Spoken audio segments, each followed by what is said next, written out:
What's up guys? Sobrang ayos ko. Namitas ako ng ayan. Angka. Ay. Tama ko si Francine. Francine! Ay, Francine. Yan ka nagpunta. Nagpunta si Francine. Tama ko si Kuya Francis namitas. Si Francine wala. Hindi ko masaan yun. Pakita ko lang guys. Yung ang kana pinitas natin, yan o. Nabitak na siya pero hindi pa naman nahinog. Wala pa siyang amoy. Yan, usually kasi nangangamoy yan eh. Pag nahinog. Inantay ko siya na mahinog. Mangamoy, wala pa rin. Bumitak na, kaya hinarvest ko na guys. Dalawa yan eh. Dalawang ganito na bitak.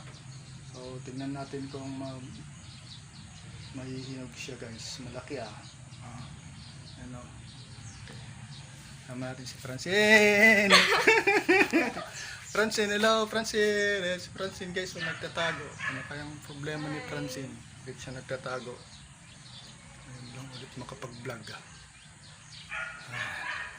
Dapat pala pinakita natin kung paano hinarvest Francine. Ngayon lang tayo nakapag-vlog ulit guys. Yan ang ating langka. Ayan.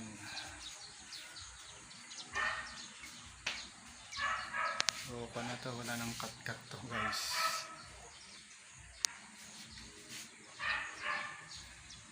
Tignan natin mga isang araw, dalawang araw kung kuan siya, mahinog siya. Problema natin kung saan natin siya dadalhin. Kasi dalawa to guys dalawa. So, malaki. Tapos wala saan natin kaya dadalhin ng mga to. Wala namang kakain. Yung sana sa Balawan pero ang layo. Yung isa dinala natin kina Lolo. Paano nila o tingnan natin kung nahihinog yung kung saan nila dadalhin. Sinong kakain nito. Kasi yung isa namin na pinitas nito wala rin kumain guys. Si Francine hindi naman masyado. Francine, hello mga Francine. Ayan, Francine guys nagtatak parang OA. Guys. Sobrang OA na ni Francine guys. Hindi na siya yung dati na kwan. Ngayon sobrang OA na. Ayan. So observe natin guys. Update natin ulit pag nahinog siya. Pag tinikman natin siya pag nahinog. Siguro gawin natin ito, ipamigay natin yung iba. Kung kani-kanino na lang. Ayan.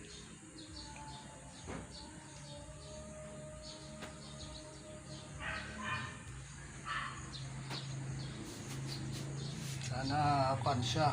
Pwede siyang kainin guys. Sana mahinog siya ng maayos. Parang kan naman parang okay naman yung laman niya. Yeah. Pinitas ko na siya guys kasi umuulan baka ma-block pag laging nauulanan. Na Francine, ang sa tingin mo kung mahinog yan o hindi? Yes. Tignan natin. Kumakain ka ba yan? Tignan natin So, ano ba ito? Siguro pagkakaipit nito, kaya na ganyan napitak. Kasi nalagay siya sa gitna ng dalawang sanga. Usually ang ganito pag nahinog na nangangamoy sa nangangamoy doon sa mismo sa puno niya. Pero ito, inantay ko talaga na mga ngamoy. Walang bakit. Hanggang sa nabitak na, pero ngayon wala pa rin. Hindi pa rin nangangamoy.